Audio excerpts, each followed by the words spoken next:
రైల్లో అత్యాచారం కేసులో నిందితుడు పోలీసులకు చిక్కాడు. బాధిత మహిళ సిమ్ తన ఫోన్లో వేసుకోవడంతో నిందితుడు దొరికినట్లు పోలీసులు తెలిపారు.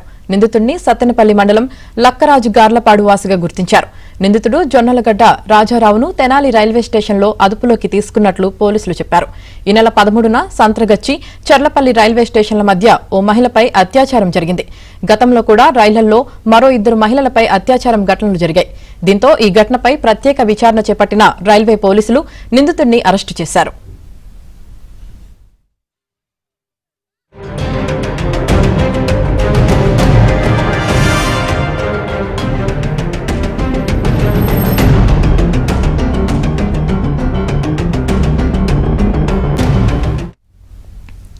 సంత్రగచ్చి చర్లపల్లి రైల్వే స్టేషన్ల మధ్య కదులుతున్న రైల్లో తూర్పు గోదావరి జిల్లా రాజమండ్రి అర్బన్ మండల పరిధిలోని ఓ గ్రామానికి చెందిన మహిళపై నిందితుడు జొన్నలగడ్డ రాజారావు అత్యాచారం చేశాడు.